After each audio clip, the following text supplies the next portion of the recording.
Hi students, when we ask how plot works rather than just what it is, one possible answer is to say that plot is driven by conflict. This video is about conflict in literature with examples from Disney's Frozen and the poem This Is Just to Say by William Carlos Williams. What's a conflict? By conflict, I mean that one person wants something, but something else keeps him or her or them from having it. There's a desire or need, but no immediate way to satisfy it. A conflict is a clash between what you want and what other people want, or between what you want and reality. If I want a plum, I go and eat it. There is no conflict. However, if I want a plum, but there is none in the fridge because my partner ate the last one, in that case, we have something barring or frustrating my desire for that plum. We have a conflict. If they ate it, they ate the plum, the last plum, even though they knew that I was saving it for later, then we'd have a bigger conflict. This is the conflict implied but not fully explored in William Carlos Williams' This Is Just to Say. That's why I'm talking about a plum and not, say, chocolate. So indeed, sometimes writers and critics say that a plot is driven by conflict. When we say that, we mean that what happens in the story results from the clash between the desire of one person, one character, and the forces stopping them from getting what they want. Often, those forces are other people and those people's desires. My partner's desire for the last plum is the force barring me from eating a freaking plum. To give an example from a movie I assume many of my viewers watched at some point, in Frozen, there are two main characters, the sisters, Anna and Elsa. From a certain point in the movie, Elsa wants to be in solitude, alone and safe in her icy castle. Anna, on the other hand, wants closeness and togetherness. She wants to be with her sister. She wants to help her sister. Anna's desire to be close to Elsa conflicts with Elsa's desire to be alone.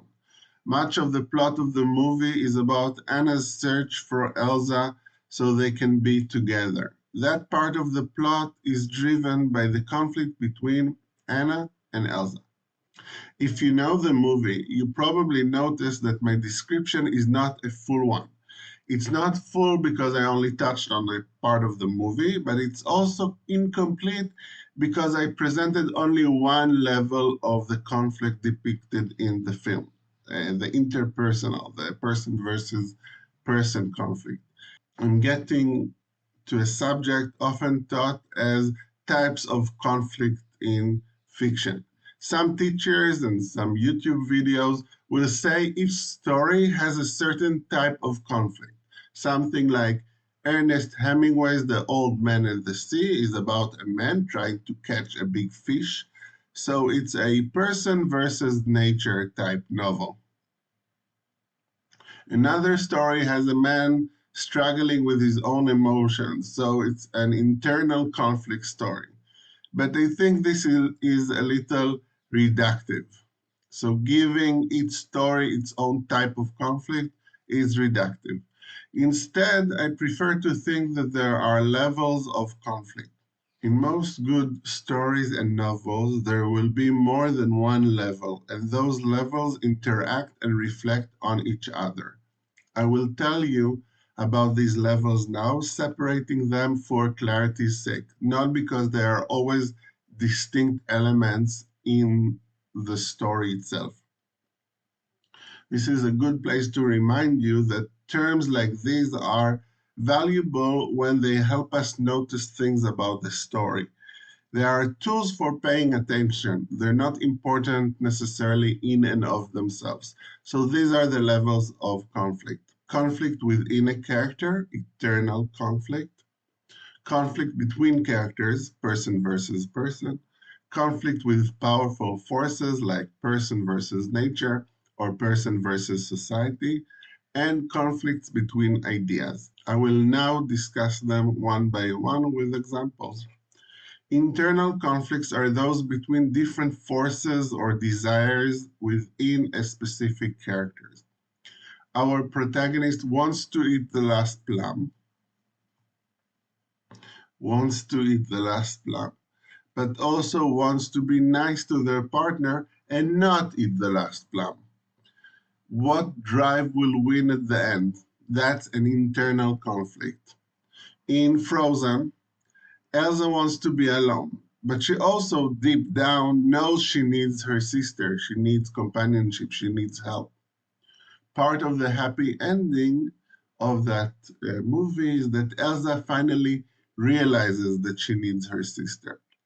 This kind of conflict might be depicted through dialogue, a character explaining their internal conflict, or through some kind of depiction of thought process. It is also often inferred by the reader or the viewer by looking at the character's actions. The other levels are sometimes known collectively as external conflicts. So, not internal to the character, but external to the character.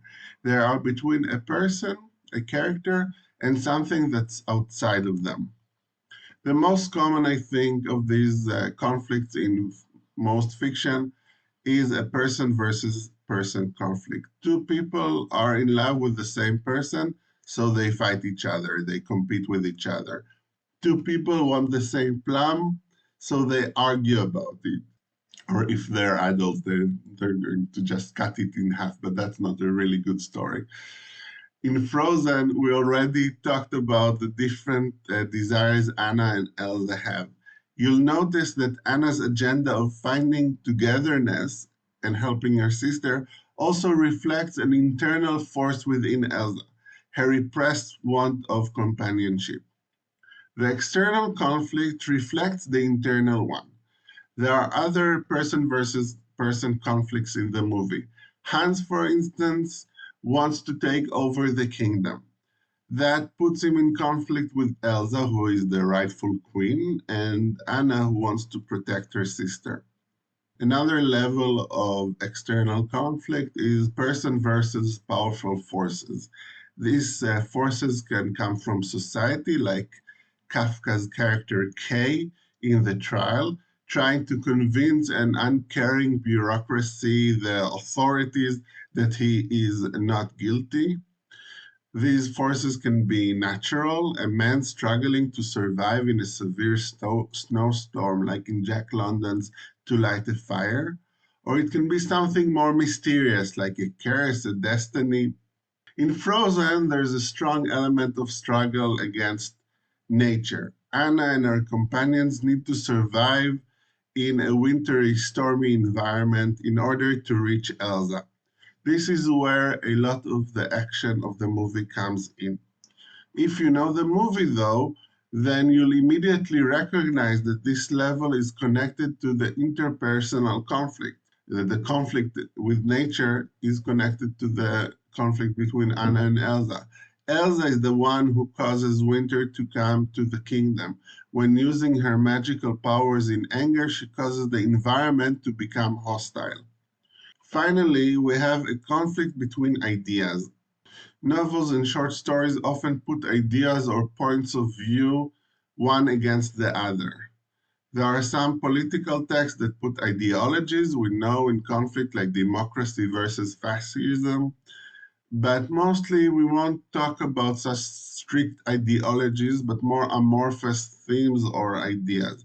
For instance, the narrative about eating my partner's plum can be described as a conflict between the idea that each person should take care of themselves, first of all, and the idea that we need to give attention to other people's needs, between a struggle, a conflict between egoism and altruism. Frozen. I think one conflict between ideas is that on the one hand, there's the idea that different, extreme but dangerous power needs to be hidden away, and on the other hand, the idea that it is nothing to be ashamed of, that it should be actually celebrated or at least shared with other people. Elsa, and especially Elsa's parents, believed that her magical powers should be hidden from the world and that Elsa should be secluded. The movie's plot shows us that this course of action brings Elsa and Anna mostly misery. So the plot that is driven by this conflict between ideas shows us that one of the ideas is wrong-headed. In fact, it is probably impossible to hide Elsa's difference from others. This fantastical dilemma is not just part of the movie, it's part of the real world as well. It is reminiscent of real questions about hiding differences. Should you tell everyone about your learning difficulties or disabilities, or try to blend in as best as you can without sharing all your problems? If you are very smart, very gifted, should you show off all your abilities, or should you keep them to yourself as to not make a bad impression and seem like a show off? These are real questions, and the movie touches on them. Looking here in our reading of Frozen, at how the conflict between ideas connects to conflicts between and within characters, helps us offer a thematic analysis of the movie that you can think out for yourselves. If you happen to watch the movie again, think how the movie deals with the issue of hiding abilities and disabilities versus sharing them with the world and even celebrating them. Noticing how the different levels of conflict interact and reflect is a great key for understanding what the movie, the story, or the novel are about. To sum up, events in works of fiction often grow from conflicts. Conflicts are a clash between what a character wants and other forces. There are different levels of conflict we can point to: internal conflict, person versus person versus strong forces, and conflict between ideas. Noticing these levels of conflict and how they interact can help us be more sensitive readers or viewers. I hope this helps, and if you think I took something simple and made it more complicated, that's fine. Sometimes that's my job too. Thank you for listening.